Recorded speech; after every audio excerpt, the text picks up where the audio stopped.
Ce qui se passe actuellement, c'est que l'État du Sénégal est allé trouver un autre partenaire.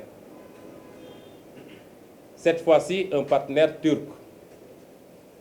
Une entreprise qui s'appelle Tosyali Holding. Et le 9 octobre 2008, retenez bien ce que je vous explique. Le 9 octobre 2018, 3 mois ou 4 mois avant l'élection présidentielle. Et c'est bien à comprendre, parce que ce qui s'est passé ne peut être déconnecté des enjeux de l'époque, et je ne pense pas que le candidat Macky Sall ait délibérément vendu notre fer simplement pour les beaux yeux des Turcs. Nous savons tous comment ça se passe. Le 9 octobre 2018, à Istanbul, il s'est déplacé à Istanbul accompagné de son gouvernement pour signer un protocole d'accord, lequel protocole d'accord a été signé par M. Fouad Tosyali, qui représentait l'entreprise Tosyali, et Mme Sophie Gladima, qui représente le gouvernement du Sénégal. L'objet du protocole, c'est le développement, le financement et la mise en place d'un complexe minier et sidérurgique au Sénégal par Tosyali Holding. Ce projet doit comprendre 2 phases. Une première phase consistant à la réalisation d'une usine de fabrication de ronds à béton et de fils à machine à partir de biais de fer importés. Et cette première phase doit coûter 120 millions de dollars, c'est-à-dire 60 milliards de francs CFA, à la société Tosyali.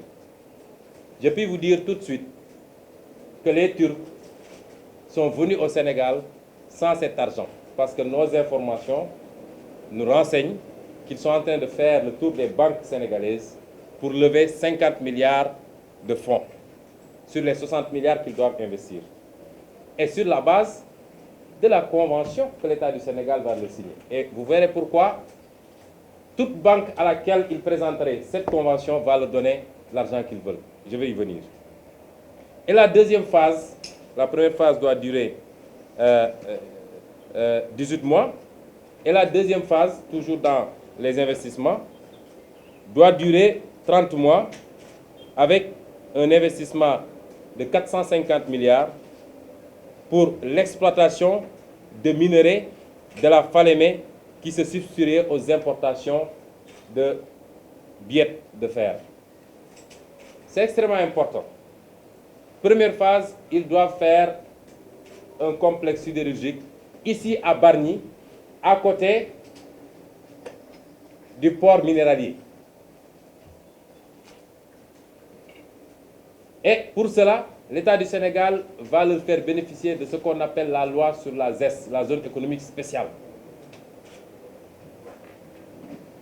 Et la deuxième phase, on va leur donner tout le fer de la Falémé qu'ils vont exploiter pour venir le transformer ici à Bargny et l'exporter partout dans le monde et se faire beaucoup d'argent.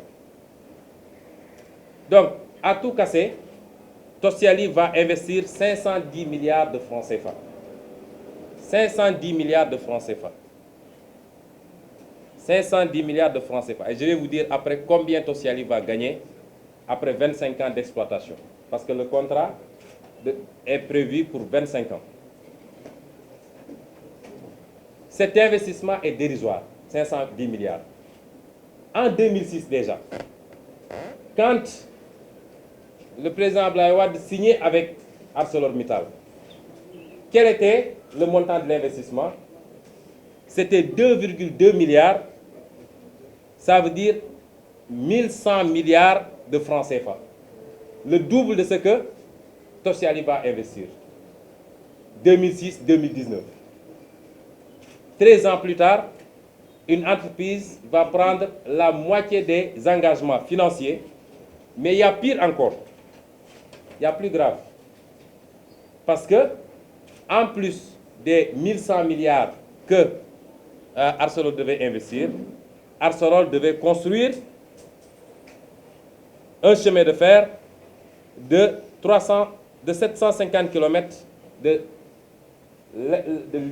la Falémé jusqu'à Dakar. C'est Arcelor qui devait construire ça. Arcelor devait construire un port minéralier près de Dakar. Et Arcelor devait construire une aciérie. Et dans le cas qui nous concerne, je vais y revenir. Figurez-vous bien que c'est l'État du Sénégal qui doit construire le chemin de fer. C'est l'État du Sénégal qui construit le port minéralier sur investissement américain. Et ArcelorMittal n'investit, Tosyali n'investit que la moitié financièrement de ce que ArcelorMittal devait mettre.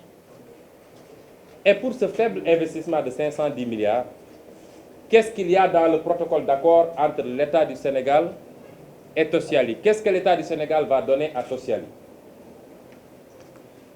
J'espère que vous ne tomberez pas de vos chaises.